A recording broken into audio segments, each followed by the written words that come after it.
All right, and we are live on the podcast. This is the Blacklist sessions. We talk about everything business, music, and video related. And I'm very excited to have a couple of great guests on today. We have Debbie and Amy. Hello. Hello. Hi there. Good to see you guys. So I guess the first thing, the best thing to do would probably be to provide everyone that's listening with a bit of background about what you guys have been doing. Okay, cool. So we've got a company called Eat, Shop, Love. It's a market and events company. And we have an amazing event called Ann and Roma, which is a food and wine event, which we have been working with since last year with the Australian Botanic Gardens at Mount Annan. This year we actually have taken the event on as our own, and we kicked off in May with a 2-day food and wine festival, and we are actually taking that quarterly. So we're back on again on the 24th and 25th of August, which is pretty awesome. Yeah, it sounds pretty exciting. So what's some of the things that I guess go into creating such a big event that you get so many people to?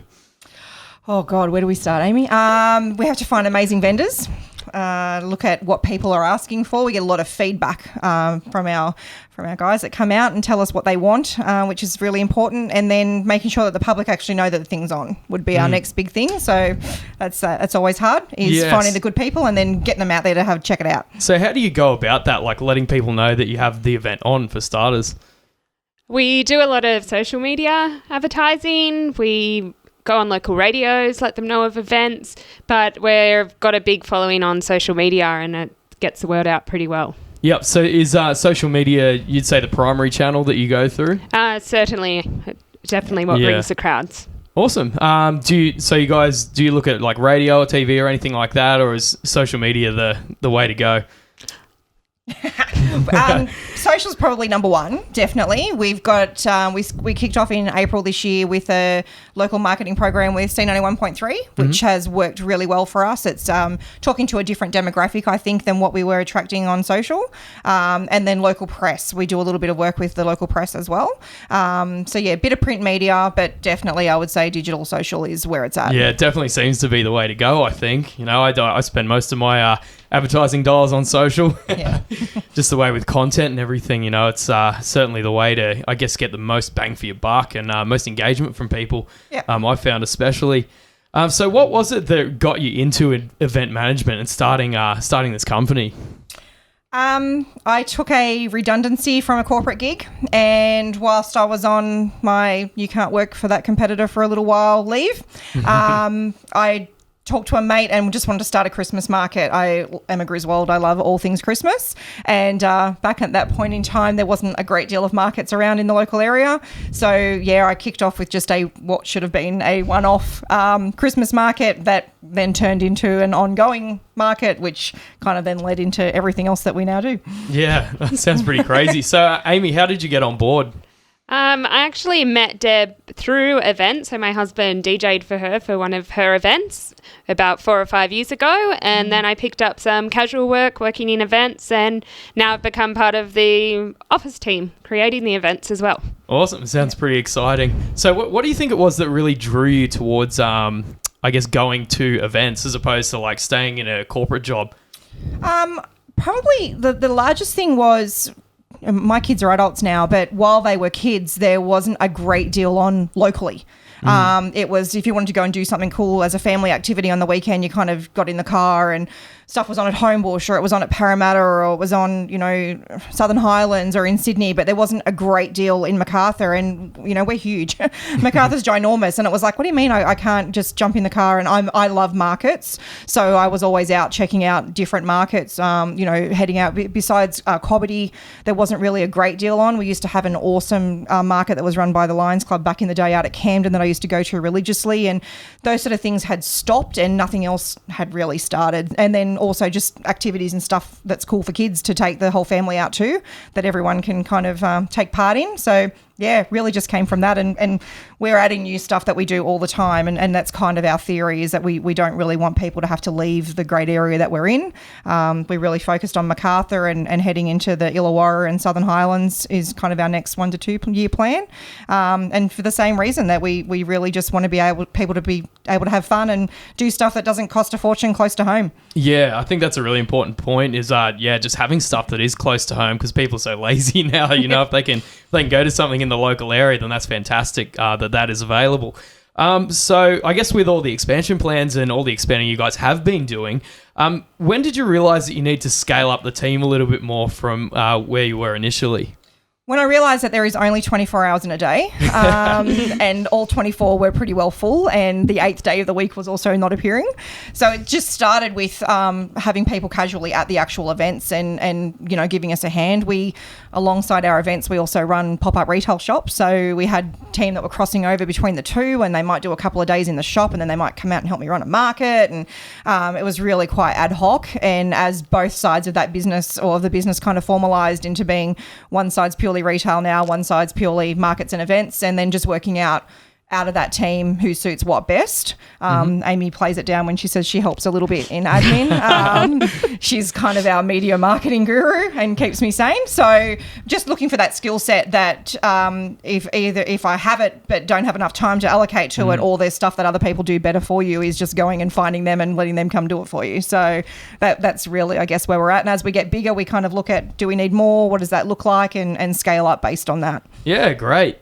So, Amy, you juggle quite a lot of hats. So what's some of the things that you do within the business? So the social media, finding new stores, proposals for events, everything on the ground, being the person responsible on the ground. Not lying on the ground. No, not lying on the ground.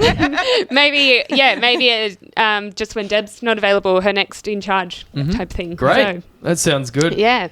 So what does it take on to put on a major event? Because there's so much that would go into it with like insurances and making sure you got the vendors organised. Like, what's some of the I guess the things that people wouldn't realise which go on behind the scenes, which create a successful event? I think it's a lot of collaboration. So we're really lucky. We pretty much work with all local vendors. So our insurance team are local. My graphic designer is local. We literally are able to share our concepts with people that are in our literal local area.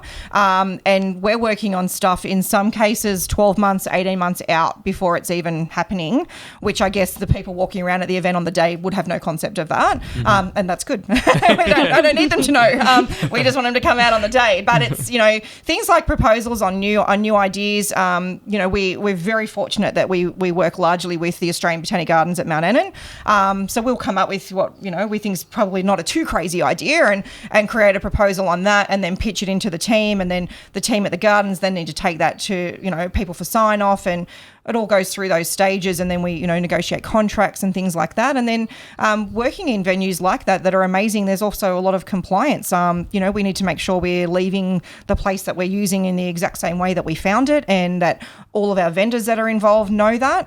We laugh at the Botanic Gardens at Mount Annan that our vendors drive up now and they know they're not allowed to drive on the grass, no cars on the grass. Whereas you may go and do an event somewhere else that's in a paddock where you can drive on the grass. So it's just different things like that are really, really important, and making sure that everybody that we use and that's involved in our events understands the stuff that we've had to agree to make these things happen in some of the amazing locations that we work with. Yeah, it sure is a lot of compliance these days. Yep. Awesome. So yeah, it's obviously a very, very big job putting on events like this, and so many different factors to look at. What are some of the mistakes that you think people would fall into in trying to put on a big event like Annan Roma or something like that? Gosh, what have we done wrong? Probably How long thousands. have you got, Jay? Look, some of the stuff that we get wrong, we've learnt, particularly with our kids events and things like that. We were trying to go down a path of a ticketed event for a while. We still do them every now and then, but people prefer to come to a day out that's a free day out and then use the expenditure that they have in however they choose. Whereas, we did have a little while where we were trying to do pre-ticket things, and then actually it helps us in terms of knowing how to allocate for catering and activities and things like that. So we now do our ticketed events on a bit of a smaller scale, and then our large scale events are generally free entry, and we find that works really well. People are happy to come out and check something out because they haven't had to fork out before they walk in the door. That's a big one. And then, I guess for us it's been learning things like the market market changes constantly. People want different things. When we first started our night markets, there was no such thing as food truck night markets in the area. Now, you can get food trucks popping up all over the place. So it's constantly reinventing that wheel. We're very proud of the fact that we run live music, generally local live music at all of our events, and we give our musicians an opportunity to showcase what they're doing as well. And I think that probably sets us apart from what other people are doing, and we really try and keep that as a strong focus, that it's not just coming and grabbing food from a vendor or buying something. They're actually there hanging out and enjoying, a bit of a concert while they're at it. Yeah, well, I guess it's a great way to engage a lot of local businesses too, and bring that real community vibe together, which I think is really important, not just from a business perspective, but also just socially. Yeah, I'd say. Cool. Oh, well, that's great. So, I guess we'll turn to branding. Yep. So, how important do you think branding is towards creating a really successful event? I think it's huge. I think people, as Amy said, we're very fortunate to have a really strong following on our socials. We're about 17,000 across our two main platforms of Instagram and Facebook, and people will know that stuff's on because they see Eat Shop Love on it. Mm-hmm. And that's taken 5 years to build, but it has a name in its own right now. And even for me, when you become a parent, you become your child's name's mum. Now it's Debbie from Eat Shop Love, as you'll hear on the radio. But, it really does happen that, people will, we meet at networking events or things like that, and they'll know the company before they actually know me or Amy. So that's pretty cool. Like it's nice when people go, oh, you're Eat Shop Love, or that's where you're from. So I think branding's massive. Rather than just having an event name, we actually have to make sure they know it's us behind it as well. Yeah, reputation, I guess, is a really big thing. Very important when it comes to business. So Amy, what was the process of growing the social media to where it is today? Because it's quite complex and people try all kinds of different things, and some do really well, some really struggle. So what do you think the process was that really helped you? The more events that we actually do, we generate a bigger following.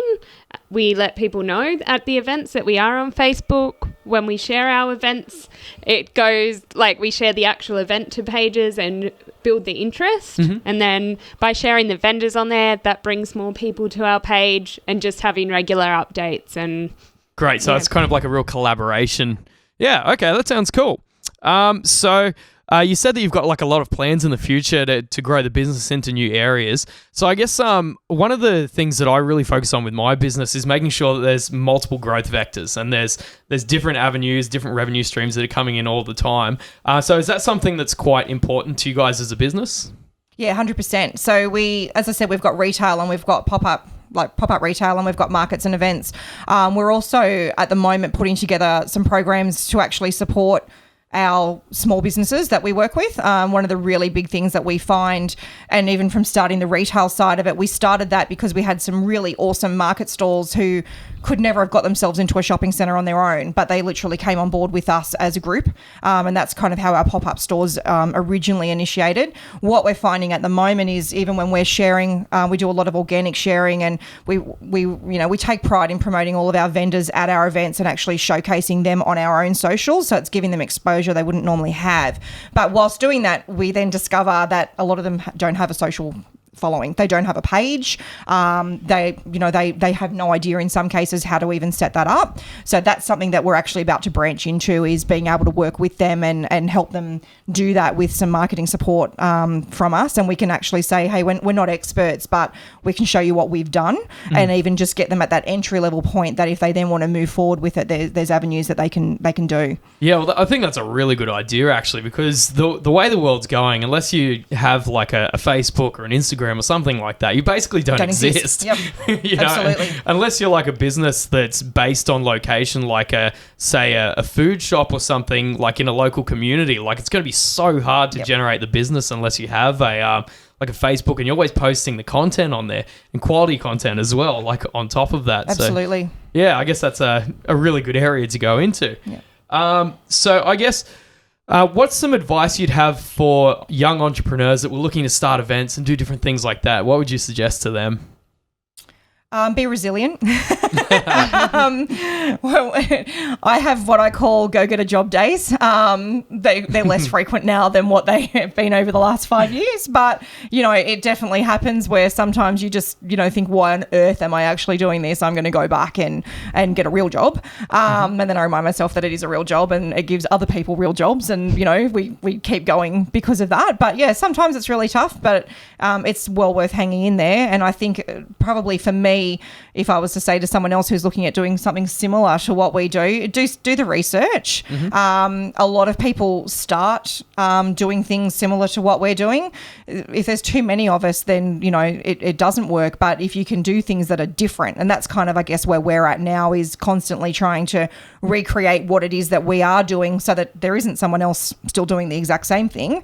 I would say absolutely go for it. We're good. We've got great people that have similar companies to what we do, that we collaborate with and we share ideas with, and we all support each other. And then, sometimes we come up with ideas that are a bit crazy and they don't work, and that's okay, because that's how you learn what does work. So we've kind of had to learn that over time as well. Or sometimes Amy goes, no, that one's really out there. You're not doing that one. She's the voice of reason. But it is good to be able to have people that you can rely on. And it's also really good to just get in there and have a go. Yeah, awesome. So I guess something that a lot of entrepreneurs, I guess, face is balancing like the work life with the family life. Do you have any tips of how, people can best do that? Because it is pretty grueling. Like, I know myself and my own business, there's times where I do 100 hours a week, and it's just like working from like 6 a.m. all the way through to midnight. You just do that all week. So how is it that you balance those two things? Sometimes better than others. Don't ask me for the next 3 weeks, because we've got another enrollment coming up, so I will be non-existent at home. But I think it's just really important to make sure, look, whether I was an entrepreneur or whether I was working in corporate, I've always been a bit of a workaholic. So I don't think that changes if it's a person's personality. But I think one of the biggest things I've got out of it is, like I said before, learning the stuff that you're good at or the stuff that you're not good at, and being able to give that to someone else. And, putting, I guess the biggest thing I probably see from the vendors that we work with and other business owners that I see is actually learning to put a dollar value on your time. So whereas I might think it's really important that I sit and finish this, if I actually look at it from a dollar hour perspective, it's more worthwhile for me to go home. Go home and spend time with my family, because otherwise I can stay there till 10 o'clock every night. Yep. So it's actually, for me, what worked is actually looking at that as a dollar per hour thing and going, well, if you're paying yourself, how important is it that you actually sit here and do this? Well, how much money is it actually going to generate, or how much extra business is it going to generate if you stay here till 10 o'clock, Debbie? Probably better to be fresh here tomorrow with, your hat on and doing the right thing. So that's probably, the biggest lesson. And yeah, realizing that, no one's going to stand up at your funeral and go, she was really good at getting her invoices done on time. So yeah, you may as well go home, or if friends have got something on or your family's got something on, go. Just make sure you allocate the right amount of time to looking after yourself and spending time with people. Yeah, it is a real cost benefit analysis, isn't it? Yep, absolutely. Yeah. So I guess, what are some of the strategies inside Facebook and Instagram that you've used? Like, we've talked about like a few different ideas. Like, how important is, say, video and photo content been to selling like what the event is?